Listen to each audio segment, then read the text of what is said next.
อับหรอกในที่สุดทำความจริงให้เกิดขึ้นแล้วกลับมาสู้กับพวกอธรรมทั้งหลายพวกโจรทั้งหลายที่ในคราบของข้าราชบริพารนะสู้กันไปสู้กันมาจนกระทั่งว่าพวกเรานั้นแพ้หมดก็ต้องอพยพอายต้องออกจากตำแหน่งมโหสถก็ได้เป็นใหญ่ในอาณาเขตราชวังแล้วก็ได้ถวายงานแก่พระเจ้าแผ่นดินเป็นมโหสถบัณฑิตชาวโลกยอมรับตัดสินคดีความก็เป็นไปด้วยความบริสุทธิ์ยุติธรรมเป็นที่เคารพนับถือของมหาชนชาวโลกนะเพราะฉะนั้นปัญญานะปัญญาแปลว่าความรู้ทั่วถึงปะกับยาปะนะทั่วยานะยาหรือบางทีกันใช้เป็นชาชอช้างนะชายาแปลว่าความรู้เหมือนกันรู้ทั่วถึงเป็นปัญญาขั้นสูงนะเป็นปัญญาขั้นสูงทีนี้ความรู้นี่มันมีได้เยอะนะอย่างเวทนาก็รู้เหมือนกันแต่เป็นรู้สึกว่าสุขก็รู้สึกว่าทุกข์ก็รู้สึกว่าเฉยก็รู้นะรู้สึกว่าสุขกายก็รู้สึกว่าสุขใจก็รู้สึกว่าทุกข์กายก็รู้สึกว่าทุกข์ใจก็รู้นี่เป็นตัวความรู้อย่างนี้เรียกว่าเวทนาไม่ใช่เวทนานะเวทนาก็คือสมเพศเวทนาอีกอย่างหนึ่งความรู้นั้นอยู่ในสัญญาก็สัญญาเนี่ยหมายถึงรู้จำคนใดสัญญาดีคนนั้นก็จำดีจำได้เล่าได้ตั้งแต่สมัยเด็กๆเล็กๆเล่ามาตามลำดับเรื่องนั้นก็จำได้เรื่องนี้ก็จำได้เรื่องโน้นก็จำได้มาเรื่อยจนกระทั่งถึงเรื่องเมื่อวานนี้ที่ผ่านมาก็จำได้หมดนี่มันรู้แบบสัญญาคือความจำแต่วิเคราะห์อะไรไม่เป็นหรอกแยกแยะก็ได้แค่เห็นว่าจำว่าดีจำว่าไม่ดีอย่างนั้นได้อยู่อีกอย่างหนึ่งก็คือความรู้เรียกชื่อว่าวิญญาณนี่ก็ความรู้เหมือนกันความรู้ที่เป็นวิญญาณเนี่ยความรู้ที่เกิดทางตาหูจมูกลิ้นกายใจก็เรียกว่าจักขุวิญญาณโสตวิญญาณฆานะวิญญาณชิวหาวิญญาณกายวิญญาณมโนวิญญาณตาไปกระทบกับรูปหรือรูปมากระทบตาเกิดความรู้ขึ้นว่าอันนั้นมันดีหรือไม่ดีมันสวยหรือไม่สวยก็เป็นจักขุวิญญาณถ้าเสียงกระทบหูก็รู้ว่าเสียงไพเราะไม่ไพเราะได้แค่นั้นแยกแยะได้แค่นั้นก็เรียกว่าโสตวิญญาณความรู้เกิดทางจมูกสูดกลิ่นก็รู้ว่ามันหอมหรือว่ามันเหม็นก็รู้ได้แค่นั้น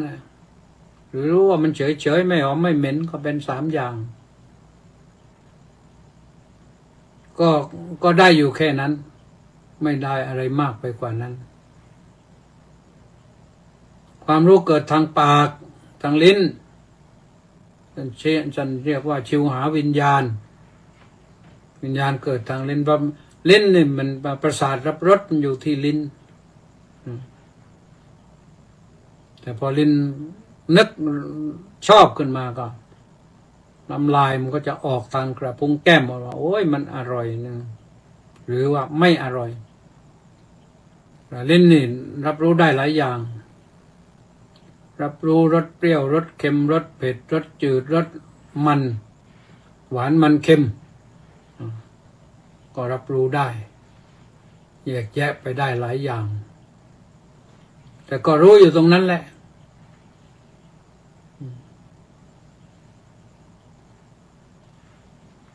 ความรู้ที่เกิดทางกาย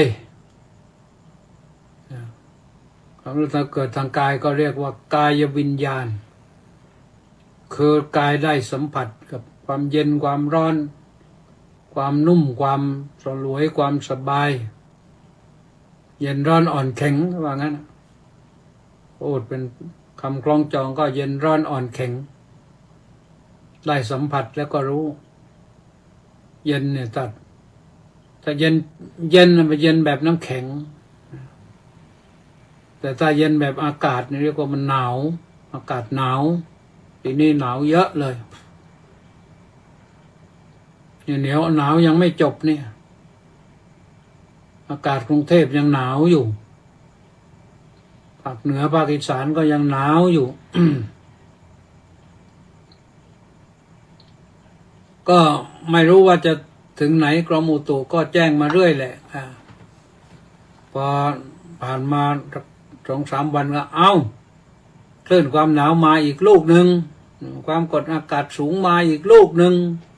เป็นอย่างนั้นอย่างนั้นแล้วก็ไม่มาจากไหนมาจากประเทศจีนนั่นนะก็เหมือนกับจีนทะลักออกจากประเทศนั่นแหละสารพัดทะลักออกจากประเทศจีนมาอากาศหนาวก็มาจากประเทศจีนเหมือนกันนะเยอะนะแต่อากาศหนาวนี่มาแล้วดีอย่างหนึ่งนะผลไม้โดยเฉพาะมะม่วงนี่จะออกดอกเยอะเนี่ยที่วัดนี่ปลูกเอามะม่วงเบาไว้5 ต้นปีนี้ออกดอกเต็มเลยออกรุ่น2แล้วรุ่นแรกไม่เท่าไหร่รุ่น2นี่ออกดอกเต็มเลยมะม่วงเบานี่มะม่วงเปรี้ยวนี่ไม่รู้เขาเรียกมะม่วงกะล่อนหรือเปล่ามันก็ใช้ประโยชน์ได้หลายอย่างนะทำน้ำพริกมะม่วงก็ได้ทำน้ำปลาหวานมะม่วงก็ได้ยำมะม่วงทานกับข้าวก็ได้ยำกะปินะแล้วก็แกงปลามะม่วงก็ได้ปลาน้ำจืดปลาน้ำเค็มก็แกงได้ทั้งนั้นเขาได้หลายอย่างกันนะนั่นมะม่วงสุกก็กินได้ต้องสุกงอมก็หวานเหมือนกันนะแต่ถ้าธรรมดามันจะเปรี้ยวเพราะฉะนั้นก็ลมหนาวมานี่ก็มีดีอยู่อย่างเดียวละที่เห็นนี่นะส่วนดีอีกอย่างหนึ่งก็คือคนขายเสื้อกันหนาวจะได้ดีนะเพราะว่าเสื้อกันหนาวนี่ขายได้ดีเพราะหนาวยาวนี่นะเอาแหละทั้งหลายทั้งปวงนี้ก็ทั้ง6นี่ก็ส่งไปถึงใจนี่แหละเป็นมโนวิญญาณรับไปแล้วสังเคราะห์ว่ามันจะสวยไม่สวยไพเราะไม่ไพเราะหอมไม่หอมอร่อยไม่อร่อยแต่เย็นร้อนอ่อนแข็งขนาดไหนเพียงไรที่พออกพอใจพอหน้าพอใจไม่น่าพอใจก็อยู่ที่ใจนะความรู้อีกอย่างหนึ่งที่สูงไปกว่านั้นก็คือวิชาเนี่ยแปลว่าความรู้แจ้งตัววิชาจริงๆหมายถึงรู้อริยสัจนะพระพุทธเจ้าก็ไม่ได้ตรัสทั่วไปนะวิชาใช้ในอริยสัจรู้ทุกขสัจจะทุกขอริยสัจสมุทัยอริยสัจนิโรธอริยสัจมรรคอริยสัจนั่นก็อย่างหนึ่งและอีกอย่างหนึ่งก็คืออาโลโกเนี่ยอาโลกปัญญาเนี่ยรู้ไปทั่วสากลจักรวาล เหมือนที่พระพุทธเจ้าตรัสไว้ในธรรมจักรกับปวัตตนสูตรมีที่เดียวนะอาโลโกอุทธัปปาธิเนี่ยปัญญาอันรู้โลกทั่วถึงหมดแล้วนะแต่ปัญญาที่น่าใช้อย่างหนึ่งก็ที่ทำได้ดีอย่างหนึ่งก็คือปัญญาที่เป็นสัมปชานโนสัมปชานโนคือปัญญาที่รู้ตัวทั่วถึงอันนี้ใช้ในมหาสติปัฏฐานถ้าเป็นสัมปชัญญะนี่ก็ยังมีคู่กับสติสัมปชัญญะอะไรต่างๆนะมีหลายที่อยู่เพราะฉะนั้นท่านสาธุชนทั้งหลายปัญญาเหล่านี้เราต้องเอาไปใช้ในแต่ละที่แต่ละอย่างแต่ละกิจนะรวมกันแล้วให้อยู่เป็นปัญญาบารมี ถ้าเราสั่งสมปัญญาบารมี บารมีก็จะเกิดกับเราแล้วเราจะทำสิ่งที่ดีขึ้นดีขึ้นดีขึ้นทำให้ชีวิตของเรามีความสมบูรณ์ขึ้นนะก็อันนี้ก็คือปัญญาบารมีนะต่อพระพุทธเจ้ามีทุกอย่างแหละเรื่องเหล่านี้นะก็ไปอ่านต่อไปนะสฤษดิ์พงษ์เทศบำรุงบอกว่าสาธุครับพระอาจารย์แม่ชีสนใจสาธุสาธุสาธุเจ้าค่ะโอ้ยังมีอีกเจบูมาบอกว่าสาธุสาธุสาธุอนุโมทามิขวัญตาพอบำรุงกราบนมัสการพระคุณเจ้าด้วยใจเคารพได้รับความรู้และมีสติในการใช้ชีวิตตลอดไปสาธุนะแชร์ด้วยนะโยมแชร์ด้วยนะต้าวรทัศน์ก็สาธุนะว่าที่ร้อยตรีสำราญมีปลอดก็สาธุพายับเหล็กเพชรนมัสการครับพระอาจารย์สาธุวีรวิทย์ระฆังทองกราบนมัสการพระคุณเจ้าสาธุสาธุสาธุพระมหาบุญนานกินจโนขอถวายความเคารพเจ้าคุณอาจารย์สาธุนะว่าไปเลยนะทีนี้ต่อไปอีกนิดหนึ่งตะกี้ยังไม่หมดนะยังไม่หมดไม่ชีสนใจว่าไปแล้วทองใสราชโคตรบอกว่าน้องกราบนมัสการหลวงพ่อเจ้าคุณก็รับสาธุสาธุสาธุอ้าวสาธุชูชาติซึ่งจิตเจริญบอกว่ากราบนมัสการท่านเจ้าคุณอาจารย์โดยความเคารพอย่างสูงสาธุนะจันเพ็ญพระงามสาธุประจักษ์วัฒนานุสิทธิ์สาธุประจักษ์บอกว่าน้อมกราบนมัสการโดยความเคารพนับถืออย่างยิ่งสาธุสาธุสาธุครับสาธุจันเพ็ญพระงามบอกว่าน้อมกราบนมัสการท่านเจ้าคุณเจ้าค่ะไม่ทราบว่าเป็นเพราะอะไรเดี๋ยวนี้ไม่โชว์ที่ท่านไลฟ์ต้องกดแว่นค้นหาชื่อท่านก่อนถึงจะมีอันนี้อยู่ที่เครื่องนั้นแหละถึงจะมีเจ้าค่านะก็อยู่ที่เครื่องนั้นแหละอันนี้มันโชว์อยู่นะคนอื่นก็โชว์นี่ก็เป็นอันว่าก็ได้ว่ามาครบจบแล้วก็ต้องลากัน2 วันเสาร์อาทิตย์เนื่องจากว่าเป็นวันหยุดแล้วก็มาพบกันใหม่วันจันทร์นะตั้งใจรอแล้วกันตอนรอก็ติดตามเรื่องอะไร